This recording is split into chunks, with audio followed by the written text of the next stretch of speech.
Welcome to the Mind of a CMO. My name is Blake, and today we are joined by, I always get your name wrong. It's funny, out of all the years that we've been friends, I always say it differently every single time. I used to say it as Yihwa, Yihwa, so many different ways to say it, but we'll come back to that for a second. I don't quite know how to describe you. You're an extreme, you're a, no, I'm not even going to guess, but let me put it this way. You are an extremely talented writer, an ex-editor-in-chief of Women's Health magazine, which I think is part of how we met, and just basically an all-round extremely talented woman. Thank you. So thank you for joining. I want to get started by having a bit of a chat around how we actually met. Okay. Because this is the fun bit. Okay. So, I mean, tell me if this is how you remember it. But so I was the regional director of marketing and communications for GoPro. And I put together a press junket to Jordan.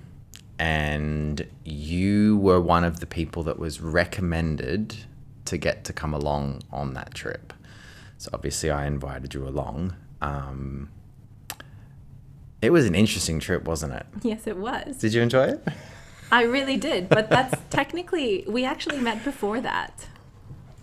Really? Yeah, the first place I met you was in the coffee shop in, it was the Caribou, I think, or one of the coffee shops right outside of Ski Dubai. It was too. It was. Wow. I had gone to the GoPro shop, or I think it was a Billabong or something. Yeah. The one that was near Ski Dubai, for some like new product announcement or release or whatever.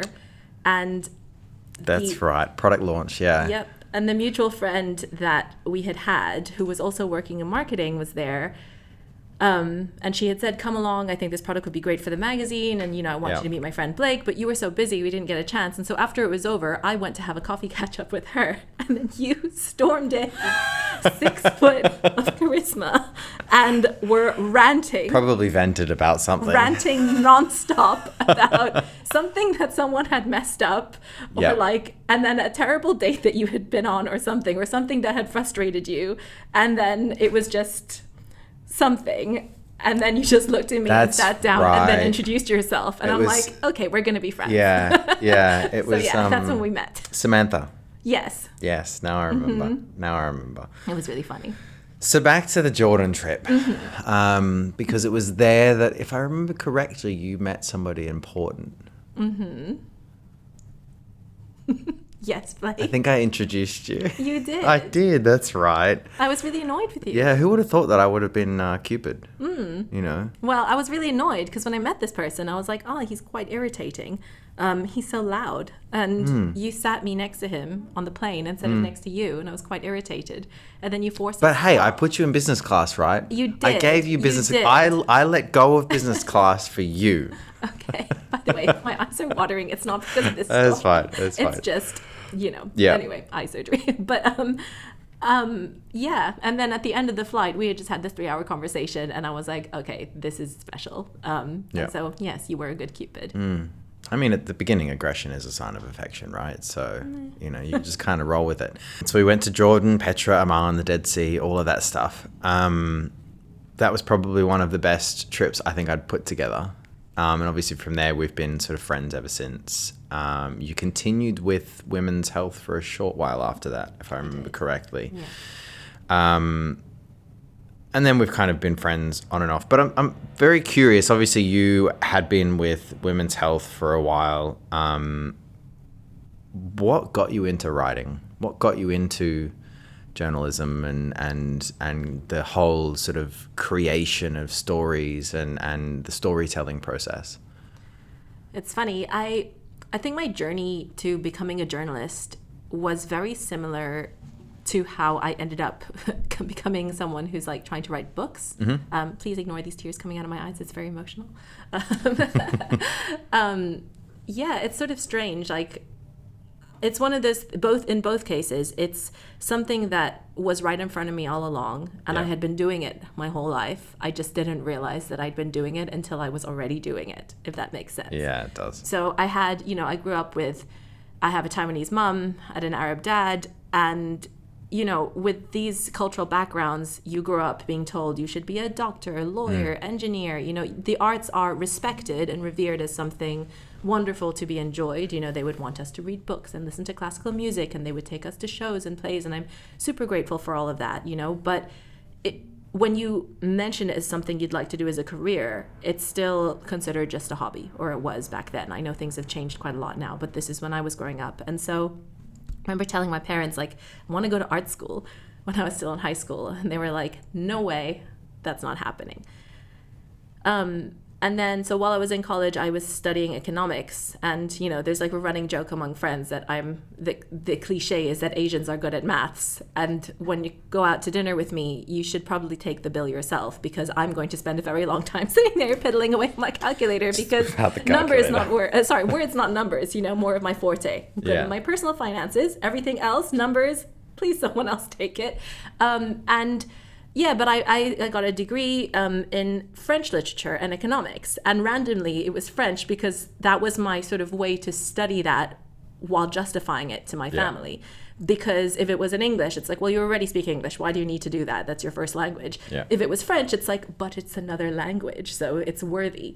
And when it was over, I thought I wanted to be a lawyer. Out of the sort of like approved professions, it was the closest one to what I wanted to do. And, you know, I think I would have quite enjoyed it. I think I could have been a good lawyer. But at the same time, after 2 years of working in a law firm as a paralegal, I had already started getting antsy about a year in.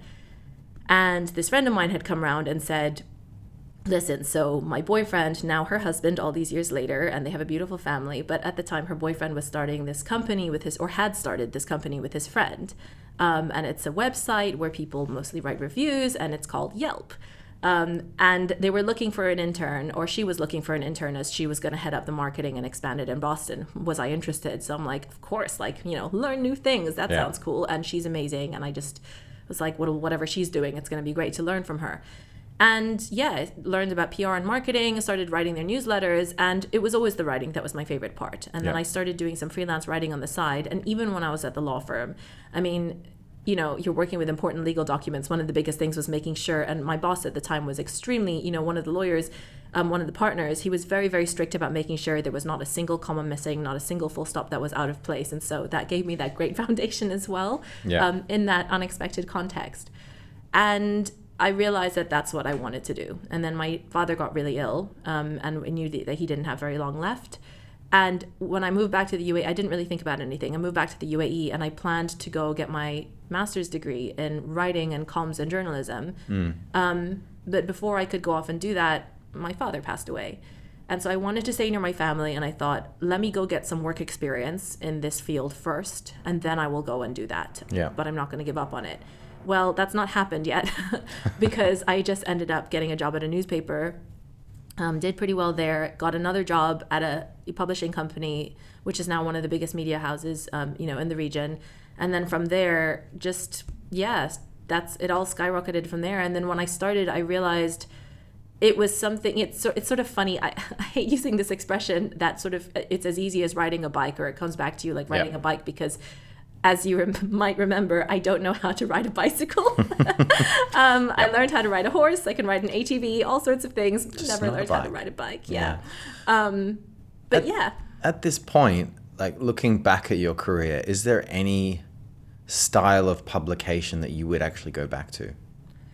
Yeah, 100%. It's funny because this was more of a recent realization for me. You know, it takes time sometimes. You need a bit of distance to see, but I never left the world of publishing because I didn't love it. I absolutely loved it. And career-wise, it is still the love of my life. And I think, you know, when you talk to any of my like fellow journalists, or rather like former journalist friends, we all feel the same. A friend of mine recently described it as the great love of our life work-wise. And that is the way we feel, because it's telling great stories, and I loved it. I absolutely loved working in magazines. And ever since I was really little, my sister and I had even once started this publication. It was called Decadius. And our plan was, we had hand-drawn it with this pencil on this piece of paper, and it was, we'll release it once a decade. We have done one issue, and then it went out of print. Let me just put it that way. It was really funny. It was the most ridiculous news stories. But I had been enjoying that my whole life. And even when I was in college, started this little publication called International Geographic with another one of the international students. And it had always been there. I just never really thought about it and took it seriously because of that whole sort of career direction thing. I never considered it as a viable career. Once I started doing it, it felt so natural. And even now, after all these years, having not worked in magazines for a little while, nothing else has ever felt like that. Yeah. And I think there's this feeling in someone where when you're doing what you're meant to be doing, it's not a job, it's not even a career, it's a vocation. Just kind of feels right. It just feels different, yeah. And I mean, that is when I truly understand the meaning of, if you truly love what you do, you'll never work a day in your life. Yeah. Sometimes people say you should be careful not to do something that you're passionate about because you'll grow to hate it. Yeah. But I think it depends on how you do it, right? I'm not going to say it was all perfect. There were a lot of ups and downs, and it was very intense. But ultimately, the reason why I left was not because I loved the work. It was because it was becoming unsustainable for me in the way that it was presented. Yeah. I hadn't had a raise in multiple years. Publishing had taken a big hit. You know, the way things are run, there was not a lot of competition in this part of the world at the time. And so my team had dwindled down to such a small size that, I was there able to do what I did because I was so passionate about it, but the burnout was real. And ironically, I had to leave Women's Health for the sake of my own health. And then I moved on to an agency, and I loved working there, and then moved on to Zomato after that, did a little stint as a freelancer, then moved on to Zomato, where I learned a lot about digital content. And that was another reason why I wanted to leave, because I knew that at the time, working primarily or only in print was going to hurt my career in the long run. Adapt or die, right? You can't be afraid of the change that's coming if it's inevitable. The best thing to do is learn how to use it in a way that works for you. And so got all that experience in digital. I've been in and out of various different types of companies. I'm super grateful for everything that I've done. I don't think I would go back and change it at all, because it's helped me move leaps and bounds in my career. I did what I wanted to do, which was diversify, learn all these different things. Now I know how to write from every different side of it. I've learned so much about comms, how it ties into marketing and everything like that. It's great. But I feel like I've learned quite a lot now, and I'm finally at a stage of my life and my career where I think I'll always be learning, but I would love to go back and return to that first love with all of the things that I know now. The context, in answer to your original question before my long spiel, is that it would have to be either a lifestyle magazine, so whether it's an F&B or a travel or a wellness magazine or whatever it might be, something that covers different aspects of lifestyle, not super niche, because I would want it to be a consumer aspect, but ultimately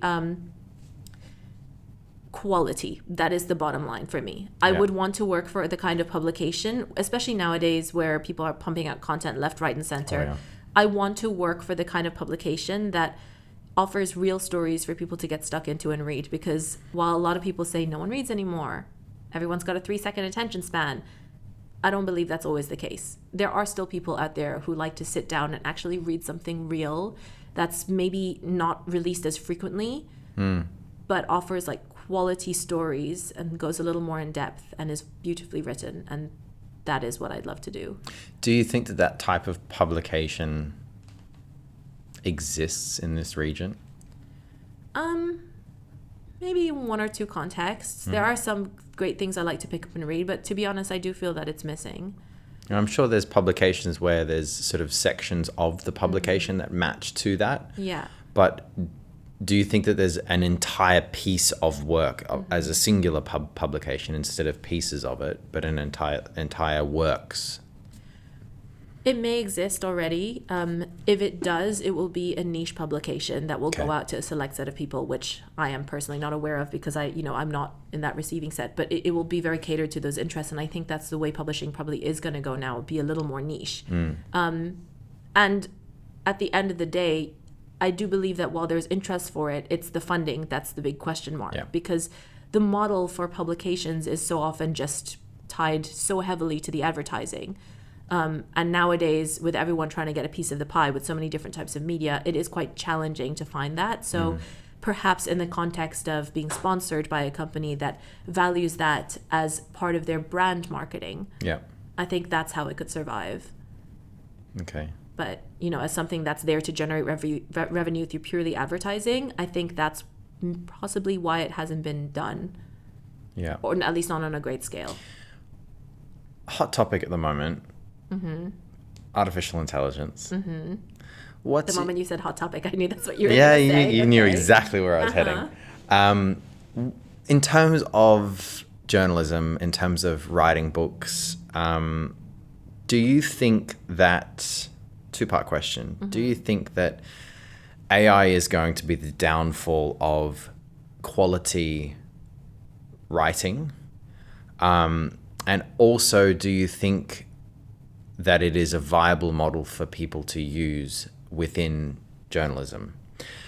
Bearing in mind that there was an article that I read, I'm going to say about a week ago, where Amazon reduced the number of books that were allowed to be published per 24-hour period because there was people utilizing AI to mass produce books at a high speed and then publish them and sell them on Amazon.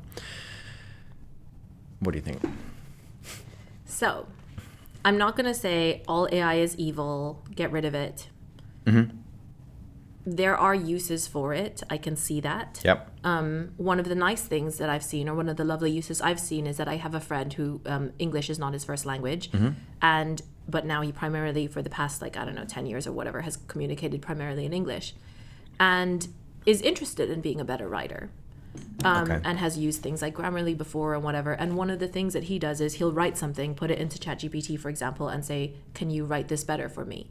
But the difference... So he uses it as a learning tool. Yes, exactly. But specifically, that is the point. Because the difference for me is that rather than chucking it in and not looking at it and just using what it's taken, he actually looks at the difference and seeks to learn.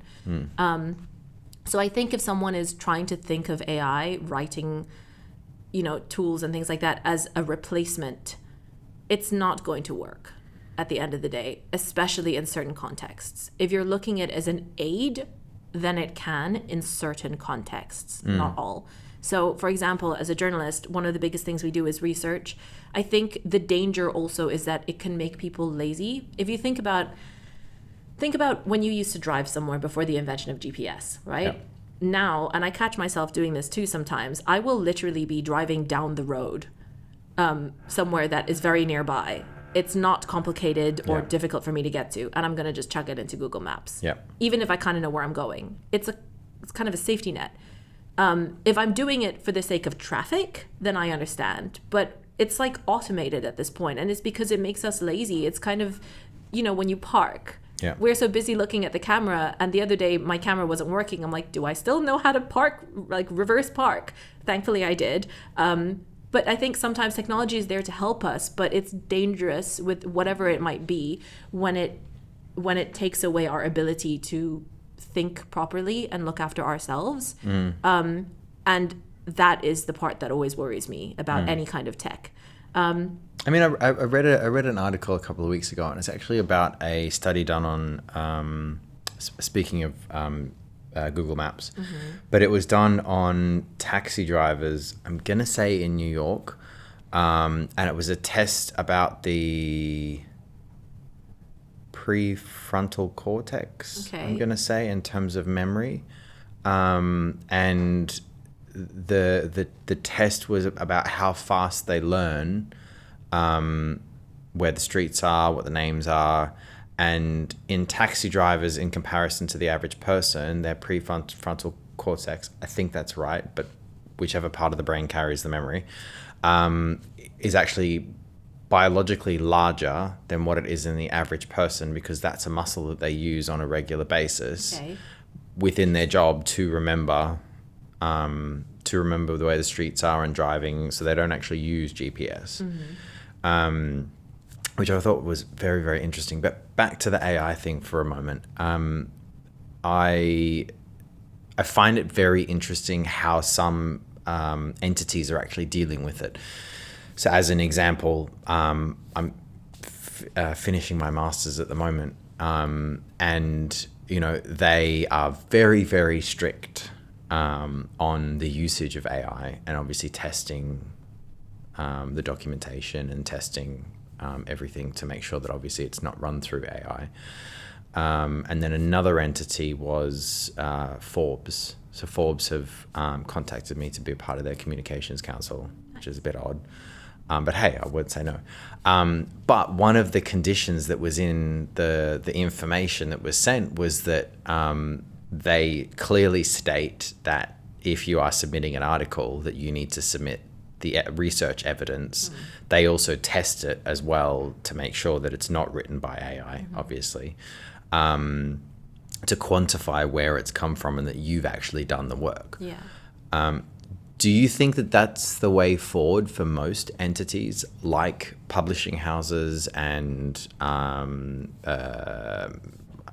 magazines and newspapers and stuff like that? Or yeah, I think it should be. I mean, there are publications out there who say things like, this was co-written with AI and whatever. But see, there's also the ethical question that you have to bring into things. So first there was the, is it going to make us lazy? Is it going to make us forget how to do things properly? There's also the ethical question being twofold. One is that, who's going to be honest about it? Some people might not. And that's going to help them gain a leg up and gain opportunities that they might be taking from someone else who's actually put in the work to improve their craft and do that research, which is not fair. Yeah. And I suppose there's always going to be some way that people who are going to do those kind of things will always find their way to skirt around it. But there is also the fact that what is teaching the AI? What is it learning? You've got all these famous authors out there where is it plagiarism? That's the big question. When AI is learning how to create art, when it is learning how to write, who is it going to write in? So let's say you were to type something saying, write this article in the style of so-and-so.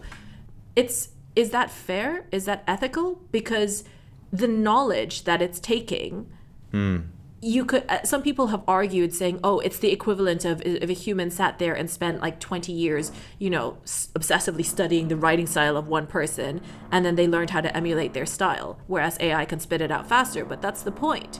You would have put in all that effort to learn, and somewhere that's the difference for me. Somewhere in that journey of studying this person's work, let's say if you were to use that example, you would inevitably develop a certain level of respect for that person's work. Yeah. Whereas a machine is not capable of feeling those emotions. People say that you might be able to teach it so down the line, and who knows where technology is going. But I don't think so. One of the big parts of my job at a previous job was to look at the sensitivity check of certain things. So, for example, a machine, an algorithm could say, okay, well, this avatar of Blake is looking at all these different things. Or let's say, we pick this random person, and this woman's been looking at baby names, and she's been looking at baby prams and baby clothes and looking at all these things. So let's just pummel her with advertising about babies. Yeah. And the woman will have a miscarriage, and she will still get pummeled with baby advertisements and making her feel awful. It's the algorithm. You can't stop it. It doesn't mean to be hurtful. It doesn't care. It's not thinking about that. But a human being would be able to understand that, and I know that's not the same as the straight up AI context, but you get what I'm saying. It's like, it's not able to think of the empathy of how someone might interpret it, and how the change of a few words, you can say the same thing in a very slightly changed way, and it will mean something completely different based on who your audience is and the way it feels. Also, just on a personal note, I mean, from what I've seen, AI, especially ChatGPT, has a tendency to be really dramatic. And also, it's so dramatic. Oh my gosh. And it's like so emotional. Oh my goodness, everything is like an extreme, and it's really intense. And it writes like the longest possible emotional journey to get to the end point. It kind of reminds me sometimes of I don't know if it was a Shakespearean drama. Well, Friends. I don't know. I think it was an episode of Friends. Okay. I don't remember exactly, but it was like where Joey brought this thesaurus. Yep. And he was just trying to stick random words in that meant nothing. Or it was like word of the day toilet paper or something, but where he would try to shove in random big words just to make himself sound smart when you're actually making things way more convoluted because you're using this strange language. Just say the thing. Sometimes the best communication, and that's the thing. A good writer will be able to know that it's not always about using the bigger, fancier words or it's about the getting to the point. Sentence. Yeah, sometimes being clear is better, sometimes short is better, sometimes long is better. And a human will be able to tell that, But I mean, it's quite funny how I think eventually I'll look at certain things and I'll be like, AI wrote this, didn't it? Because eventually you start to notice the pattern that it has. Yeah. the novelty value in the beginning, it might seem quite original, and eventually it starts to become quite repetitive. And here's the other thing. A great creative, whether you're an artist or a writer or whatever it is, you find inspiration by going out into the world and seeing things. It could be something as simple as you're sitting on a bus stop and someone walks past you, and a look on their face and the clothes that they're wearing or the bag they're carrying or something about this person, they tell you a story. And whether it's true for that person or not, there is a story in your mind, and it might inspire a thought in you, an emotion, and then you go home and then you meet someone else who's having another certain type of day, and you put these together and it helps to reinforce your understanding of the world. How is AI going to go out there and have these experiences? Everything is in a funnel.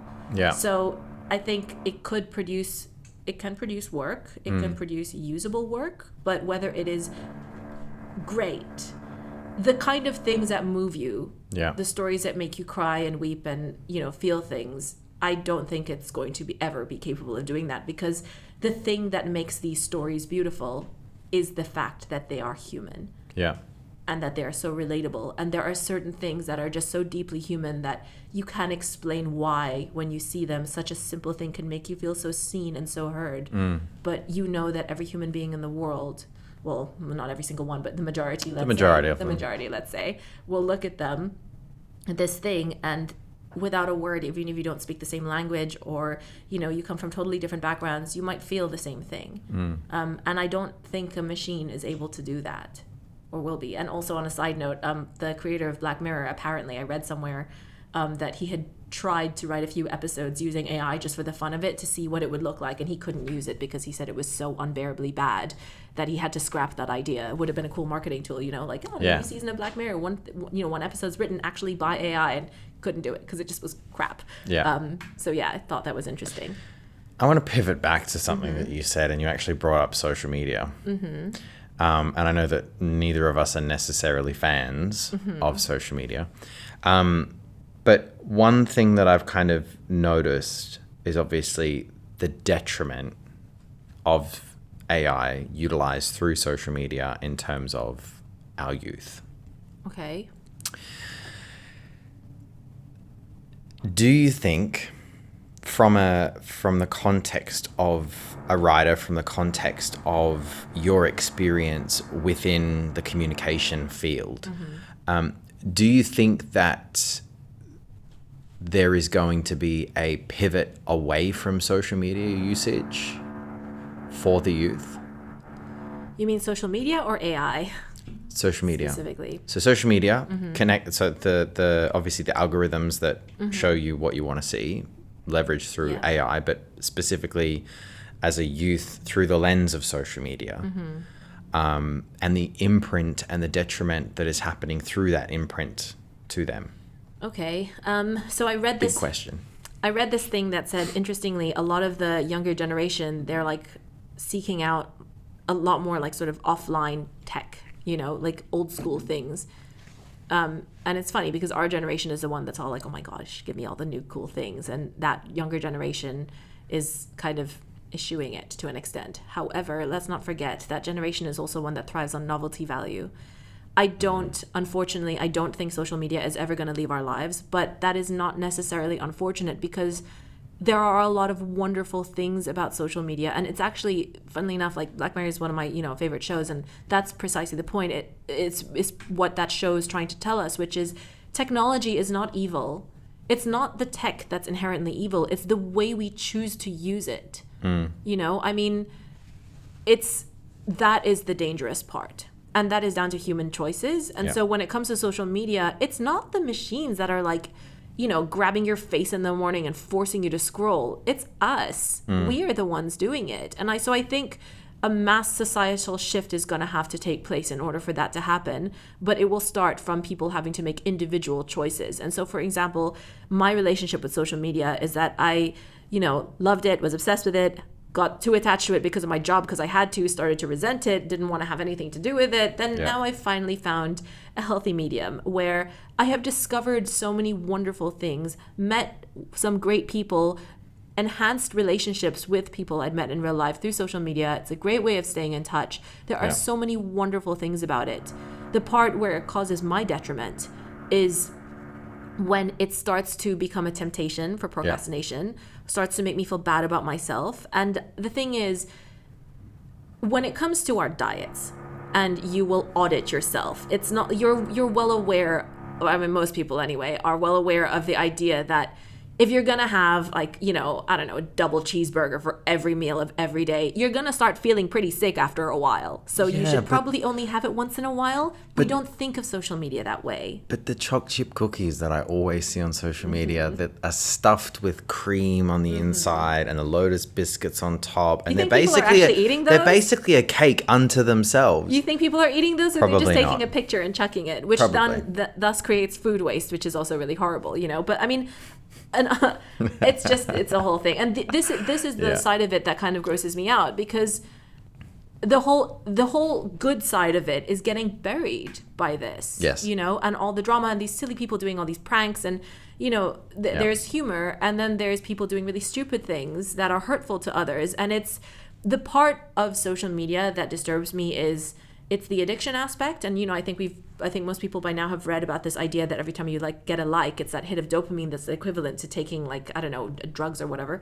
But it's an addiction. And I think, like with anything, with food, with love, anything, we can be addicted. And I think people like to lie to themselves, and I have been guilty of this too at some point, of how easy it is and how strict we need to be with ourselves about the way we use it. So I think it's just with most things in life, the same way you are with your food and with your body and with your life and with your relationships, just to use it more consciously and with more awareness, and with the content that you're putting out there, to ask yourself, why am I putting it out there? Is it because I have something I'd like to share, or am I doing it because I feel that I have to keep up with the Joneses? Yeah. And unfortunately, these are things that no one else can decide for you. You have to realize it yourself. No matter how much someone lectures you and tells you, oh, you need to stop doing it because that's bad for you, until you realize from the inside, it's not going to cause a lasting habitual change. So I think education is a huge part of it. But I absolutely do think that, so rather than just social media or the technology itself creating the problem, it's the relationship we have with it and the culture that's been created around it. That is absolutely contributing to a mental health crisis across the world. And we live in this attention economy now, where it's quite scary how quickly things are changing compared to, it's almost like our lifestyles and society are changing faster than we can have time to process the way it's affecting us. You know, back in the day, something new would come along and you would use the new thing, develop a relationship with whatever new thing it was, and then after a while you could process. If you think about any job or any, you know, new project, it's any company or whatever, you're not going to succeed if you're just barreling through, like, let me do the thing, and then boof, it all explodes. You have to do the thing for a while, then you pause, reflect, how did we do, what was good, what was bad, what worked, what didn't work. That is only when things are going to progress and grow in a way that is healthy and lasting. But technology is just bam, bam, bam, bam, bam, bam, bam, and a lot of the time it comes along and you don't get a chance to even realize what's happening to you before it's already happened. But I think it's also the case as well, is that, like, because we're so connected to technology, it's obviously making us more, we're the most connected age, but we're the most disconnected to the people around us. Yeah. So as a result of that, we're not actually having the chance to communicate regularly and process our thoughts. Yeah.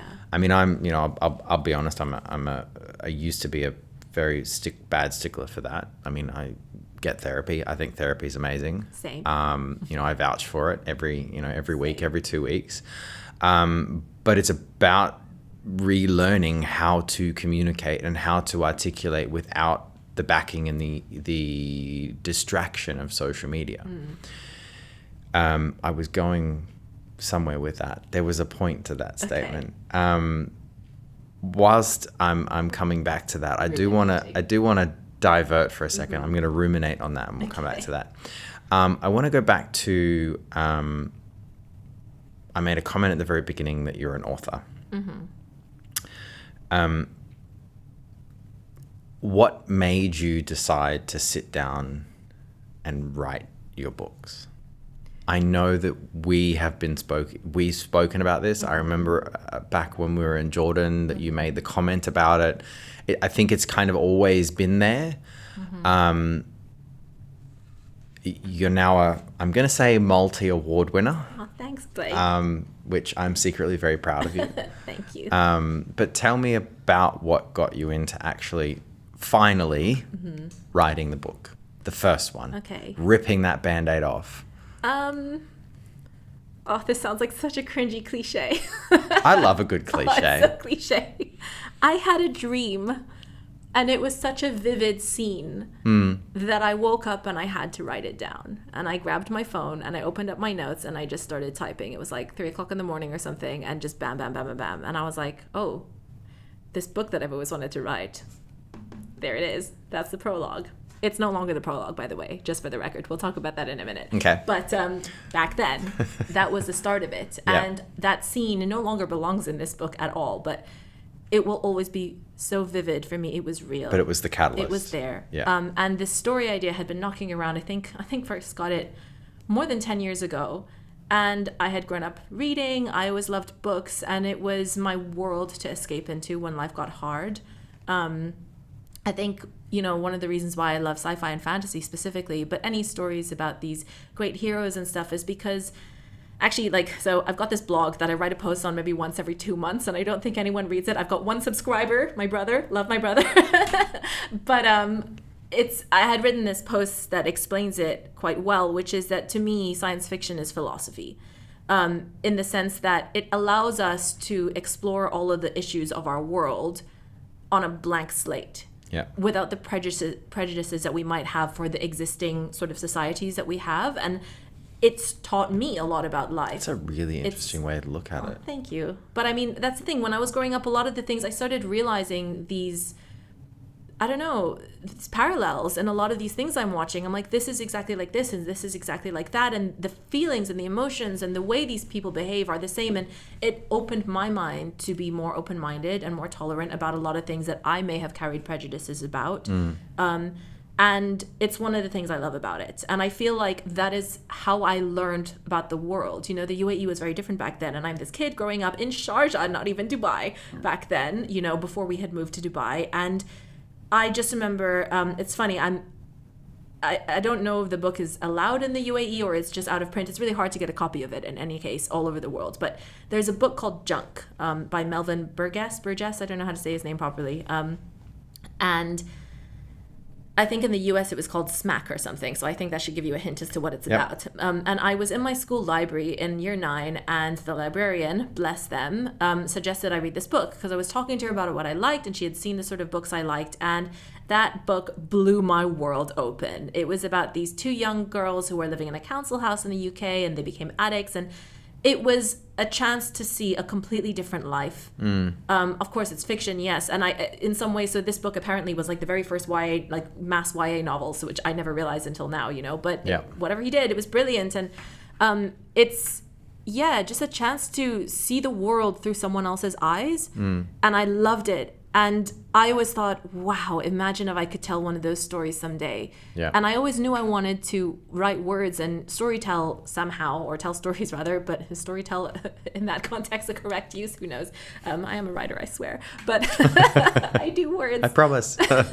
But the thing is, and I actually have said this a couple of times before, and I feel like it's, no matter how many times I say it, it will never stop feeling real to me. It's not a line that I manufacture, but simply that I never considered it because it felt like somebody else's dream.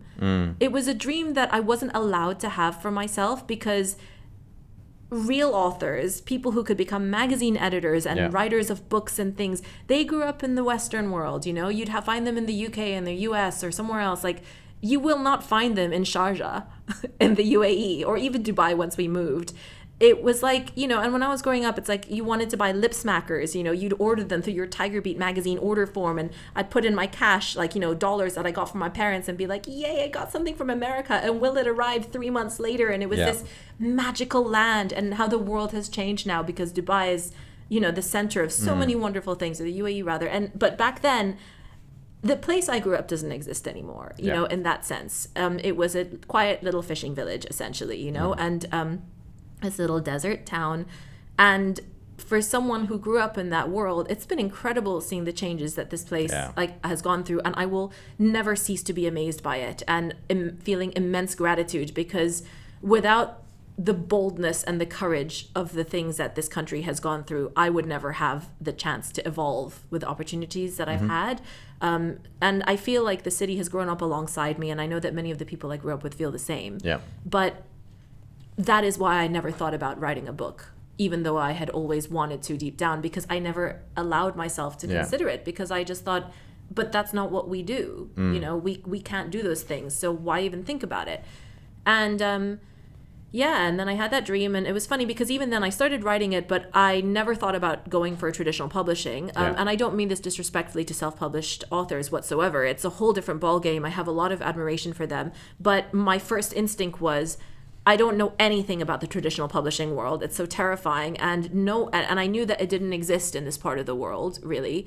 At least not in that way. And I was like, well, how am I ever going to get someone in the US to look at my manuscript? I don't have the faintest idea of how that works. So the one that's accessible to me is write something, get it out there, and self-publish. Yeah. And my friend's younger sister is an extremely talented artist, and I always like to like respect other artists and creatives. So I saved up some money and I paid her to design a cover.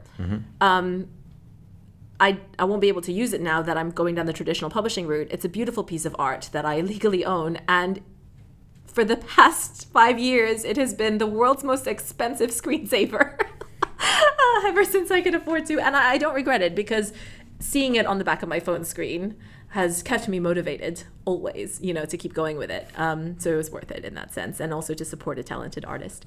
But anyway, and it was only...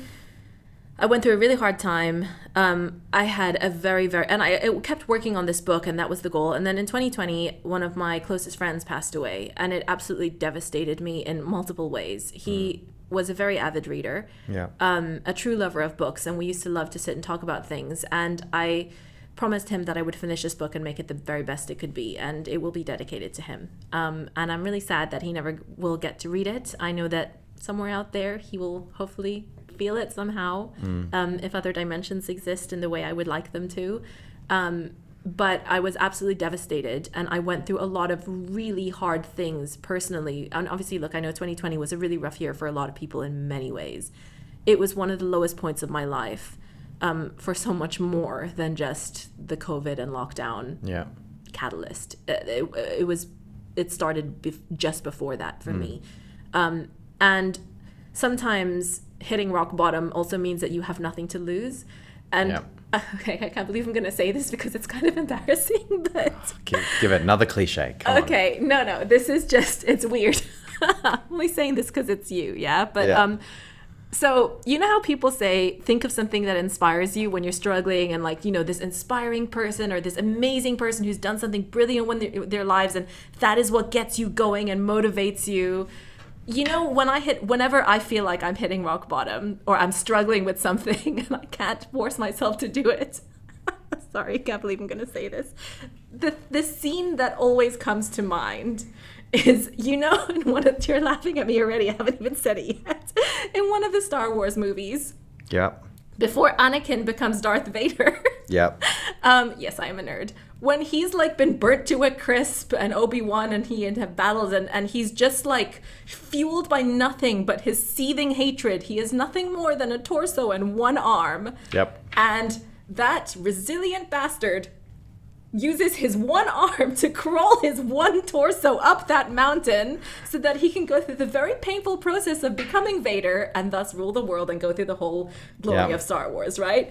That's what I think of. Hopefully without the seething hatred and rage that would make me into the Dark Lord. And hopefully with all of your limbs as hopefully. well. But I sit there sometimes thinking, well, if that bastard could make it up there with just a torso and one arm, then I can do this, you know? And that's what I think of whenever I'm really struggling. So, and hopefully, you know, just fast forward straight to the Vader turns good part. Yeah. You know, but Anyway, but that's weirdly, I don't know why, but it's always the thing that comes to mind. And so I had my Vader moment, and I thought, no, everything is at rock bottom, and I have nothing to lose. Yeah. And so with the support of my family, which I really appreciated, but I made this decision where I've spent most of my life putting other people's problems before mine, and I did it by choice, also to an extent, as therapy has discovered, because of the savior complex that I used to have, which I have successfully managed to overcome now. Well done. Congratulations. Thank you. But yeah, I just decided, look, life is never going to feel good until I learn how to do something for me, and how can I expect the universe to love me if I don't know how to love myself first? And that is so much easier said than done. And there is this beautiful quote, and I always say it, and I really need to remember who actually said it, but it's, the longest journey you will ever take is the 18 inches from your head to your heart. And damn, it's true. And yeah, it's extremely difficult, and I don't think you'll ever get there, and just, you're just going to go up and down and up and down and up and down for your whole life. And it's when those are aligned that magic happens, and it's not easy. So I just needed to feel like I was escaping from my life, and none of my worlds were cutting it for me anymore. None of the things I could disappear into. So I thought, okay, I think it's time to make that one that's been speaking to me. And it's like this story was coming through me. I felt like I had to write it. I have now realized over the years that apparently that's my thing. I didn't choose it. It's how it happens. Every time I get a story idea or like get a massive breakthrough, it's a friggin' 3 a.m. wake up notes app. It's frustrating. It would be nice if it happened during the day so I didn't have interrupted sleep, because every time I do that, my cats are like, ooh, she's awake, let's play. And then there goes my night of sleep, but it's always worth it. And I think a huge part of it is I've done a lot of sort of research into the mental states and, the waves of the brain. And especially because I also do sound meditation, I'm a meditation teacher.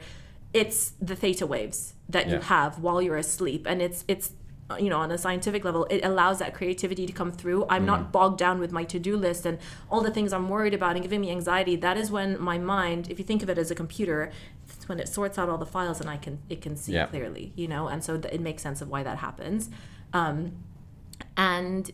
So I just started writing, and then my friend Stacy, who is brilliant, and I have so much respect for her, and she had won the Monte Grappa Writing Prize, I think in 2020, and she said, why don't you apply? There's this fellowship competition, and why don't you apply for the writing prize? And I thought, no way. I've never even thought about it. There are like all these brilliant people out there, like, I'm just garbage compared to them. There's just no way. It's like insulting if I enter. And she just goes, but you said you had nothing to lose, and I think you've got what it takes, so you might as well just give it a shot. What's the worst that can happen? And it's so cheesy, but just having one person, and it's not to say that the other people in my life didn't respect me, but she's in my field, we were doing the same thing. I think it is so incredibly important to have someone who's doing the same kind of work you do believe in you. It can change your life. And so without Stacy, I don't think I ever would have been where I am now, or at least nowhere near as quickly. And I'm immensely grateful to her for encouraging me to do that, because I never would have had the courage. So I entered, and to my utter shock and surprise, I won the fellowship, and I didn't think I would, and I ugly cried. Apparently this is my thing. Also, I've now realized ugly crying is the way. Nothing wrong with an ugly cry. Always thought that I was going to be like, I'm going to play it cool. And the moment it came and it happened, I thought, was that me? Did they call my name? And at the time I was wearing a mask, so thank goodness no one could see it. And then the following year when I won the writing prize, I'm like, there's no mask this time. Full on ugly cry. It was bad. A woman behind me tapped me on the shoulder and said, would you like a tissue? And I was like, thank you, that's very kind. But it's because it means so much to me, and it's so overwhelmingly emotional.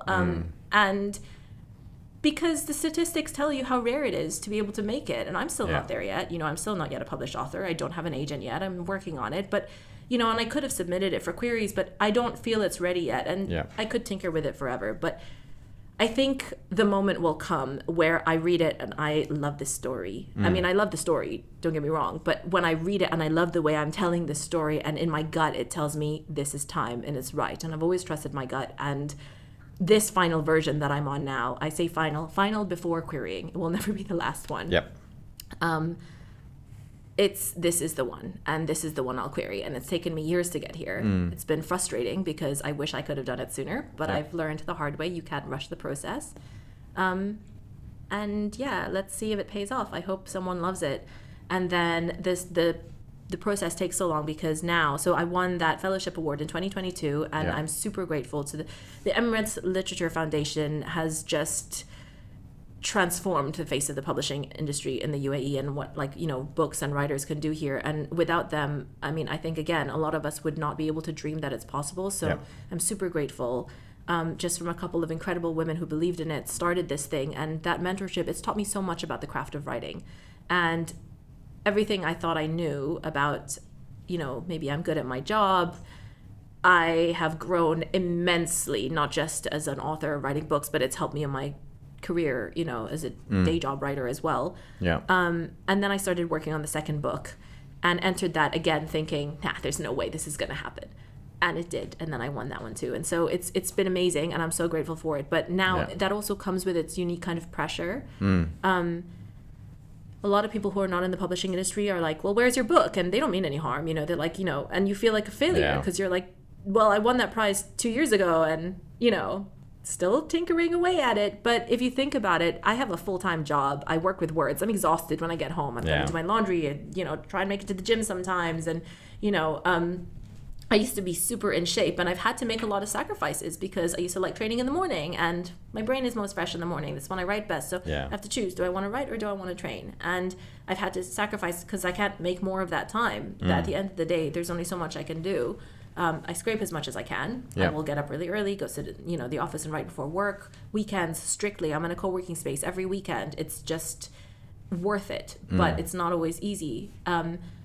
But even then, it's like you get, 35 to 50 hours per year to work on your book, if you think about it, even if you add in some like holidays, leave days, whatever. So of course it's going to take that long. But in your head, you're like, oh gosh, but I'm not doing this fast enough. And I've learned that you've got to let go of that comparison. Like everyone's writing a different story, especially if you're writing sci-fi, you've got to do world building, fantasy, whatever. That takes time. You know, if you're writing a crime story, you have to research, figure out the plot. These things take time. You've got to give the book what it needs. And I have finally come to a point where I have realized that I can make peace with the journey and however long it takes, because as long as you keep showing up for it every day, you just keep showing up. And it will be done, because the why is never going to change. Why I want to write this book, because I want to tell this story. I've got like 10 other stories in my head that I want to get, and I need to finish this one first. You know, and hopefully I'll get there. But it's something that, you know, you have to be in it for the long haul. And so once you finish writing the book to a point that you feel is ready or satisfactory, then you start querying. Querying is a long process.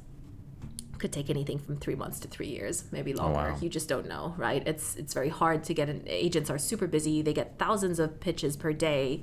You know, you need to research them. It's like applying for a job, find the right one, find their match, blah, blah, blah. And if you've been querying for a while, not getting any bites back, even if you get some feedback or not, you've got to question, well, why? Is there something I need to change? Is it not right? Maybe you need to put the book into a drawer and work on another one and revisit it in 5 years. It's very hard because you pour your heart and soul into it. And then once you have an agent, they'll have some edits. Then they'll start to try and pitch your book to a publisher. Once a publisher buys it, which again could take anything from, like, there's this wonderful writer that is currently based in the UAE, actually. Her name is Avni Doshi, and I could have this timeline wrong, but she got a wonderful agent, and then I think almost 2 years passed before without her book being sold to a publisher. And then you just never know how it's going to change, because her book sold, and then it went and won this incredible writing prize, an internationally renowned writing prize. And wow, I mean, you know, so it's such an unpredictable journey. The industry is very complicated. And then even once you've gone through all of that, you don't know if you're going to make enough money to be able to quit your day job and work on a book. You might be doing this for years. And so I think before you even start writing a book, ask yourself, why do you want it? How badly do you want it? And it's important to remember that you have to love the process. Because if you're only in it for the end goal, it's not going to last. So every weekend, of course, there's some weekends where I get there and I'm just like, ugh, I just don't want to do this. And I'm sitting there rolling my eyes. But for the most part, I feel delight every time I finish a chapter. It's thrilling seeing these characters come to life. I love them. I care for them. I'm going to put them through some horrible situations, as they must go through their ups and downs. Always. And that's where the majority of the pleasure has to come from, so that by the time you're finished, whether you do traditional or self-publishing, whether 5 people read it or 5 million people read it, you're going to be proud that you finished and wrote that story. Yeah, exactly. As a writer, as an author, as an avid reader, what is your favorite book that you've read up until this point? Excluding obviously yours, bias. Definitely not my favorite. Hopefully will be eventually. But I don't know, that's really hard. I think it depends on for the books that maybe changed you or moved you. Yeah.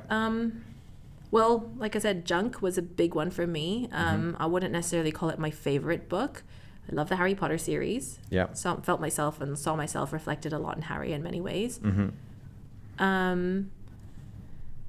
There was this book that I read. It's a really random book, but when I was growing up, called The Girl with the Silver Eyes. And it was about a girl who had telekinesis, and she was all alone, and she didn't know what was wrong with her, and she was really scared when these magical powers started coming in. And then one day she met a kid, or saw a kid from another town with the same eyes, and she found this whole group of friends. I absolutely loved it when I was growing up. It really made an impression on me. I don't know. There was All the Light We Cannot See, one of the most beautifully written books I have ever read. I was on a holiday, or no, I wasn't on holiday, sorry. I was on a work trip. It was a press trip where I was writing a story, and I was in the Maldives alone. Everyone was looking at me like I'm crazy because it's like really romantic, and there's this random girl who on her own and could not put the book down. It's like beautiful and sunny outside. I'm sitting here reading about this really depressing World War II stuff, and it's an incredible book. Yeah. It's really beautiful. Recently, I read a book called Yellowface, which I absolutely loved. It's by an author called R.F. Kuang. And yeah, it's a very meta look at the publishing industry. I loved it. It's just fun and eye-opening and juicy and salacious with a very complex main character. Nice. Oh, that's cool. One more question. What's the most memorable quote that has ever been said to you? Said to me? Yeah, or you've read, or you've heard, but has actually meant a lot to you. It's kind of, it's hit home. It's hit the spot. Well, I can't use the 18 inches head hard one. There's another one by this very, very, very old, long past French poet. François de la Rochefoucauld. I studied, French lit when I was in uni, and I really love this quote. It sounds much more beautiful in French, but it translates to: absence diminishes the mediocre passions and augments the great ones, like the wind puts out candles and sets fires alight. And I absolutely love it, and it has meant so much to me over the years. Because, can you say it in French? I don't know if I'm ready to. My French is quite rusty. It's okay. I'll give you a pass. Okay. I used to be fluent. I'm very rusty at the moment. But, I remember it, but I don't know if I'm confident enough to say that today. Maybe next time. Next time. That's okay. But yeah, I think it's really beautiful because I don't necessarily think that absence makes the heart grow fonder, but it means a lot, especially as someone... The reason why it meant so much to me is because as someone who grew up as, this third culture kid, no matter what happens, you're always going to be missing someone somewhere in the world. Yeah. And that has rung so true for me with people, with passions, with hobbies, with foods that you come back to. Absence doesn't necessarily make the heart grow fonder, but it will reveal what you love, And so anything that is a mediocre passion, it's like a candle and it's just going to go blow right out. And that's a good thing. It's not a bad thing. Let it go. If it doesn't matter to you that much, you're not going to come back to it. And if it is a great passion and something that is meant for you and that is meant to be in your life, that absence is going to make you realize how much you value it. And, we go through phases in life. Everything in life is cyclical to an extent, I think. And so, you'll come and go, but you will always come back to it and it will always be there. And it will deepen your love for it every time. So, yeah, probably that quote. Cool. Thank you so much for joining today. I greatly appreciate it, and I look forward to having you on the podcast again once your book has been published or once you finish your next one. But yes, thank you very much. Thank you for letting me ramble. No worries.